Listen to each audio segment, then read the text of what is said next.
Hello, my name is Brianna Walker, and my presentation topic is interpersonal responsibility. Interpersonal communication focuses on the good of the relationship.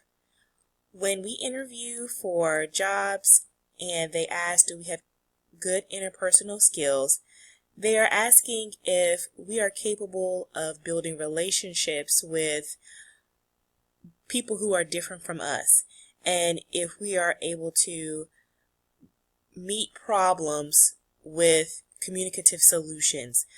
We don't allow conflict to get in the way of the professional relationships that we need to build within the workplace. Other types of relationships that require interpersonal communication are romantic relationships, family relationships, professional, and volunteer. One of the important dynamics of interpersonal responsibility is understanding the role that one plays within a relationship, such as a parent's relationship with their child or a husband's relationship with his wife.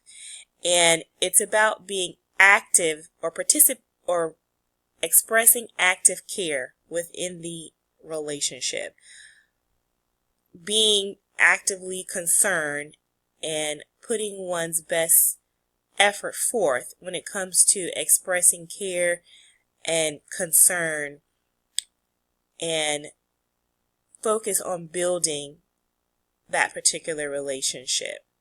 And each role requires a different type of responsibility. And one thing that I thought about when it comes to putting the relationship first is when two people get married. Often we will hear the pastor say during the wedding ceremony that two are becoming one. So what that says to me is it's no longer about the I and the you. It's about us. And the us is the focus on that relationship itself. There are certain things that a husband and a wife must talk about, certain activities that they must do, such as continuing to go out on dates, especially once they have children, to maintain that strength and that connectivity in their relationship. In our textbook, it talks about the difference between personality and character, and understanding how these two entities are different and how they relate to one another are very important in maintaining interpersonal relationships and responsibilities. When someone has a nice personality, it's the first thing that we see. It attracts us to that person. Their personality makes us want to get to know them better. But it is a person's character that builds a strong relationship and what maintains that person or that group to continue to interact with that person. And character illustrates and exudes learning, influence, and understanding in a relationship. If I have good character when I work with people at work or in a volunteer aspect or in a relationship, my character is going to have influence on all parties that I come in contact with, versus my personality will just give people that kind of first level look into who I truly am as a person. It won't give them the answer as to, is this someone that I could see myself being a friend to or a colleague with for a long period of time. Transforming responsibility. As a relationship changes, so does one's responsibility, redirecting and reshaping the interpersonal communication taking place within it. Within the family dynamic, children become adolescents, they grow up to be teenagers and then adults. And the way that parents communicate with their children has to change as the children grow. In some instances, mother and father, they may become divorced. And then that also changes the way that the parents interact with the children, because it's no longer two parents within the home. But you cannot speak to your child the same way that you did when they're 5 years old compared to when they are 15 years old.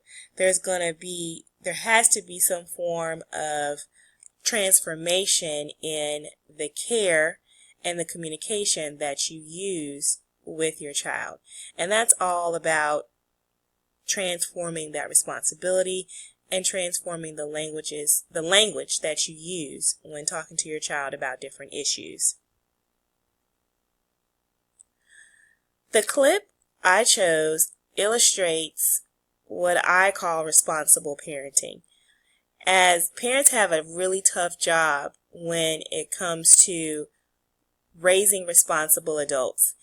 And part of that, of transforming your relationship, transforming the communication practices that you use, it involves knowing the appropriate time when to take a step back and allowing your child to learn a lesson on their own, because you want them to be able to go out into the real world and be able to protect themselves and be responsible for themselves, and not simply get out into the real world and think to themselves, what would my mom tell me to do? It comes that time in a child's life where the parent wants them to know themselves, have that confidence in themselves to make the right decisions, so they can live a prosperous and responsible life.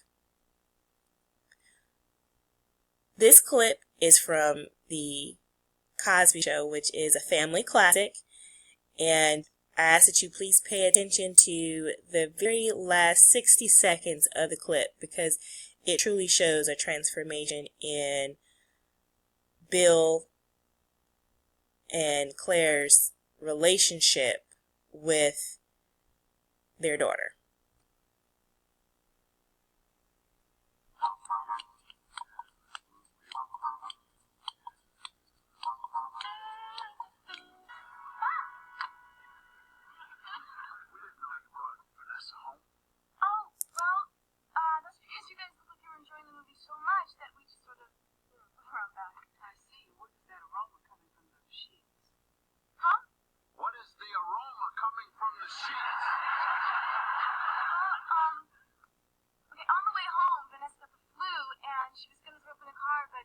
She didn't, and when she got home, she just... Well, she has the flu, then I better take a look at her now. Oh, no, Dad, you don't have to do that. I already checked her. Yeah, because I learned first aid in Africa, That's your sister, but it's also our daughter. Why don't you do that?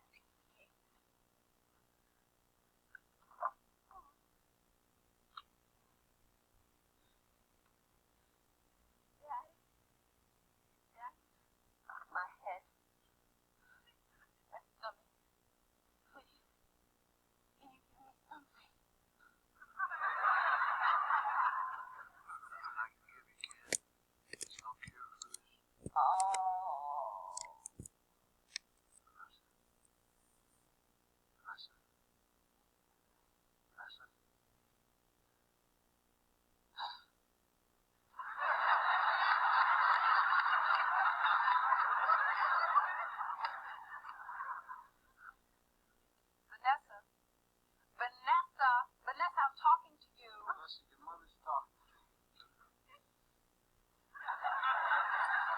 Vanessa, Mrs. Henning called. We know about everything that happened in her house.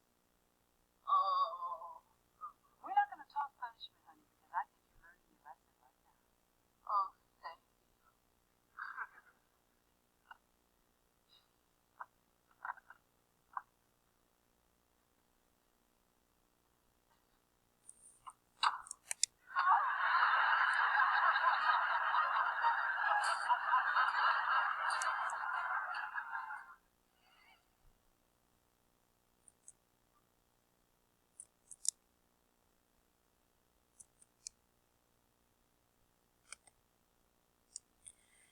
the clip, as you can see, the Huxtables did not yell and scream at their daughter.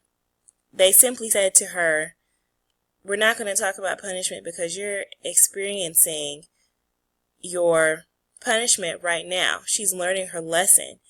And it was a time where they could either allow their daughter to learn a lesson, or they could have humiliated her, talked about grounding her, not really teaching her a lesson about the responsibilities of life. And I think in that moment, and just allowing and catching her in what she did, which was underage drinking, and letting her know, hey, we're not gonna give you, we're not gonna try to give you any type of medicine or anything like that. We're just gonna simply let you experience the effects of a hangover. And in doing that, and not using, again, aggressive language or demanding language, Vanessa was able to learn the lesson of, binge drinking, underage drinking, is not for me. I'm not going to do it anymore. It's a lesson learned. And I'm sure that this is a fictional clip, but again, parents must understand how to transform the language that they use and the interpersonal communication activities that they use with their children, so that they're building educated adults, not providing any type of crutch for their children and putting them in danger of not being able to think for themselves.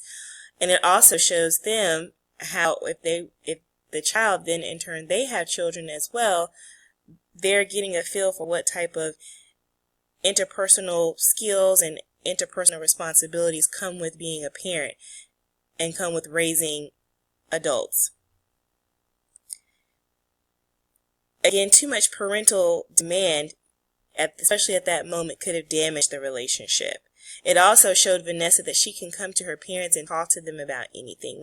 When she's in trouble, her parents are the best people for her to come to. Again, building trust, taking out that aspect of judgment and demand, is building that bridge between the child and the parent, showing the child that, hey, your parent is going to be your best ally when you are in trouble. The article I chose was Emotional Intelligence in Family Firms, Its Impact on Interpersonal Dynamics in the Family, Business, and Ownership Systems. This article focused on family members' ability to utilize their emotional intelligence when practicing interpersonal communication within the family, privately and publicly, within the frames of their family business. And one of the things that I found to be interesting was the father in this particular article. He was unable to express himself as well as the mother was able to express herself and control her emotions. Both of them were able to understand perspectives of other people. They were able to listen, but the father was unable to control his emotional intelligence and be able to express himself effectively. This concludes my presentation. I look forward to your feedback on your perspective on interpersonal responsibilities and roles within relationships. Thank you for listening and watching.